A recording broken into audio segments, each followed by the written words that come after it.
നമ്മുടെ ആറാട്ടണ്ണനെ അടിച്ചു. നമ്മുടെ ആറാട്ടണ്ണനെ അടിച്ചു. ആറാട്ടണ്ണൻ ഇത്ര കാലത്തിനൊക്കെ ഒരു പ്രശ്നവും നമ്മുടെ സമൂഹത്തിൽ ഉണ്ടാക്കാത്ത ആ പാവം മനുഷ്യനെ ഒരു നാറിടിച്ചു എന്നിട്ടിരുന്ന് ന്യായീകരിക്കുന്ന ഒരു വീഡിയോ ആണ്. കണ്ടോക്ക്.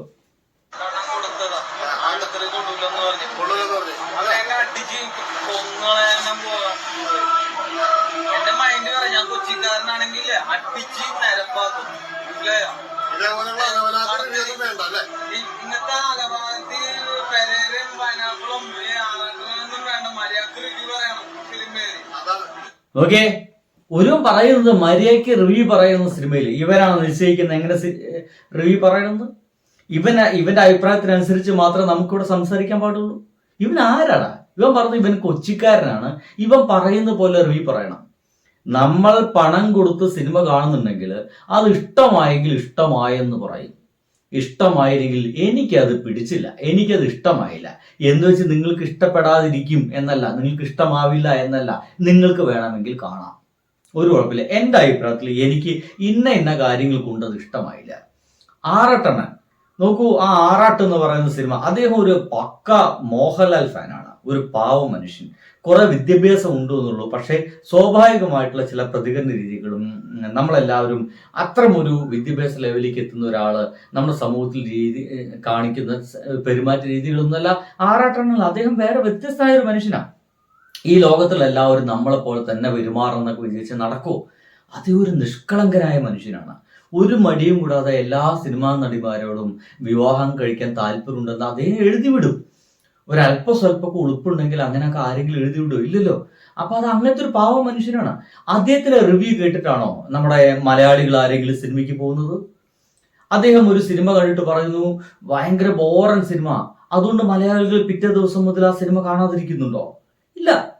അല്ലെങ്കിൽ ഓൺലൈനിലൊക്കെ കാണുന്ന എന്നെപ്പോലുള്ള അല്ലെങ്കിൽ എന്നെപ്പോലല്ലാത്ത പല ആളുകളുടെയും റിവ്യൂ കണ്ടിട്ടാണോ മലയാളികൾ എല്ലാവരും സിനിമയ്ക്ക് കാണാൻ പോകുന്നത്? അല്ല. നമ്മളെ പറ്റിയിട്ടൊക്കെ നോക്കുന്നത് അവർക്ക് എന്താണ് പറയാനുള്ളത്, ആ സിനിമയെ കുറിച്ച് പുത്തനായിട്ട് എന്തെങ്കിലും പറയാനുണ്ടോ, വേറെ ഏതെങ്കിലും ഒരു പെർസ്പെക്റ്റീവ്സിൽ ആ സിനിമയെ കുറിച്ച് ആരെങ്കിലും സംസാരിക്കുന്നുണ്ടോ? നമ്മൾ സിനിമ എത്ര മോശമാണോ എത്ര നല്ലതാണെന്നല്ല, ആ സിനിമയിൽ നമുക്ക് ഇഷ്ടപ്പെട്ട ചില സംഗതികൾ നമ്മൾക്ക് എന്താ പറയുക മൈൻഡിനെ കൂടെ സന്തോഷിപ്പിച്ചതും ദുഃഖിപ്പിച്ചതും ഇല്ലേ. സിനിമ പല രീതിയിൽ നമ്മളെ സന്തോഷിപ്പിക്കും, അത് എന്തെന്ന് മാത്രം നമ്മൾ പറയാൻ ശ്രമിക്കുന്നത്. അപ്പൊ ആറാട്ടണ്ണനും അവിടെ അതൊക്കെ തന്നെ പറയാൻ ശ്രമിച്ച് അതിനെ ആ രീതിയിൽ വിടുക എന്നല്ലാതെ ആക്രമിക്കാൻ ഇറങ്ങിയിരിക്കുന്ന ഒരുത്തവൻ. സിനിമ ലോകമാണ്, സിനിമയിൽ നല്ല റിവ്യൂ പറയാന്ന് നിൽക്കണം. രാത്രി ഈ മൈരന്മാരുടെ കലപ്പുണ്ടല്ലോ, ഈ കലപ്പ് നിർത്തിക്കണം. എന്ത് കഴപ്പ്? ഇവൻ തന്നെ രണ്ടെണ്ണം അടിച്ചിട്ട് സംസാരിക്കുന്നു തോന്നുന്നുണ്ട്. അപ്പൊ ഇവനൊക്കെയല്ലേ കഴപ്പ്? ആരെങ്കിലും എന്തെങ്കിലും പറഞ്ഞോട്ടെ. ഒരു സിനിമ നല്ലതാണെങ്കിൽ എത്ര പേര് നെഗറ്റീവ് പറഞ്ഞാലും ആ സിനിമ വിജയിക്കും. ഇതിപ്പോ ആറാട്ടാണെന്ന് പറഞ്ഞു കഴിഞ്ഞാൽ ഒരു മനുഷ്യൻ 1% പോലും തനിക്ക് നേരെ ആക്രമിക്കാൻ വരുന്ന ആളുകൾക്കെതിരെ ആറാട്ടണ്ണൻ കൈ ഓങ്ങില്ല, ആറാട്ടണ്ണൻ അടിക്കില്ല, ഒരാളെ പോലും ഉപദ്രവിക്കില്ല എന്ന് 100% അറിയാവുന്ന ഒരു വങ്കനാണ് ഇപ്പുറത്ത് നിന്നിട്ട് ഈ അടിക്കാൻ പോകുന്നത്.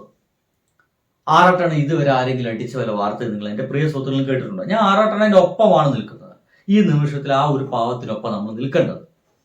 ആറാട്ടണ്ണൻ എന്ന് പറയുന്ന ആ ഒരു മനുഷ്യന് ആരെങ്കിലും ആക്രമിച്ചതായിട്ട് നിങ്ങൾ ഇതുവരെ കേട്ടിട്ടുണ്ടോ? ഇല്ല, ഒരാളെ ആക്രമിച്ചിട്ടില്ല.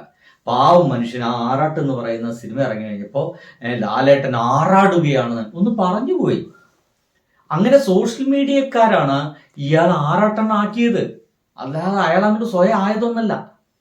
പതുക്കെ ആയി പോകുന്നില്ല. ഒരു ദിവസം കൊണ്ട് അയാൾ അങ്ങോട്ട് ആറാടുകയാണ് എന്നുള്ള വാക്കുകൊണ്ട് പിന്നെ അയാളെ മാനേഴ്സ് ഒക്കെ ആളുകൾക്ക് ചിരിക്കാനുള്ള ഒരു വകയായി. സത്യം പറഞ്ഞ ബോഡി ഷേമിംഗ് ആണ് നമ്മൾ ഈ കാണിച്ചുകൊണ്ടിരിക്കുന്നത്. അയാളുടെ മാനേഴ്സുകളൊക്കെ ചിരിക്കാനുള്ള വകയായി ആളുകളൊക്കെ ഇയാളെ കണ്ട് ചിരിക്കാൻ തുടങ്ങി. അതോടുകൂടി ഇയാളെ പിന്നാലെ സോഷ്യൽ മീഡിയയിലെ പല മാധ്യമങ്ങളും മെയിൻ സ്ട്രീം ആയിട്ടുള്ള കുറെ മൊബൈൽ മാധ്യമങ്ങൾ മുഴുവൻ ഇവരെ പിന്നാലെ ആ ഒരു മൊബൈലും മൂട്ടി പിടിച്ചുകൊണ്ട് നടക്കാൻ തുടങ്ങി. ഇയാൾ അതിനനുസരിച്ച് എന്തൊക്കെ കാട്ടിക്കൂട്ടാൻ തുടങ്ങി. ഇയാൾക്ക് ഫേമസ് കിട്ടുന്നു, ഇയാൾ അങ്ങനത്തെ ഒരാളാണ്, തനിക്ക് ഫേമസ് കിട്ടണം എന്നൊക്കെ ആഗ്രഹിക്കുന്ന ഒരാളാണ്. ഒരു പാവം നിഷ്കളങ്കൻ. എന്താ മമ്മൂട്ടിയുടെ സിനിമയിലടക്കം ഒരു ചെറിയ വേഷം ഇതിന്റെ ഭാഗമായിട്ട് ആ ഒരു മനുഷ്യൻ ചെയ്തു എന്ന് മനസ്സിലാക്കണം. അതാണ് ഈ മനുഷ്യൻ. ആ ഒരു ചെങ്ങാതിയാണ് നിഷ്കളങ്കനായിട്ടുള്ള ഒരാളെയാണ് അടിക്കുന്നത്. എന്തുകൊണ്ടാണ് അറിയോ? തിരിച്ചടിക്കില്ല എന്നുള്ള ഉറപ്പ്. ഈ പറയുന്ന കൊച്ചിക്കാരൻ തിരിച്ചടിക്കുമെന്ന് ഉറപ്പുള്ള ഒരുവന്റെ നേരെയും കൈ പൊന്തിക്കില്ല, തിരിച്ചു കിട്ടിക്കളയും. ഇത് ഒരു കാരണവശാലും അയാൾ അടിക്കില്ല എന്ന് ഉറപ്പുള്ളതുകൊണ്ട് ആക്രമിക്കുകയാണ്. സത്യം പറഞ്ഞാലോ, ഇവന്മാരെ ഇത്തരം ആളുകൾക്കെതിരൊക്കെ കേസെടുക്കണം. എന്തൊരു ഭീകരമായ പീഡനാണ്. ഓ,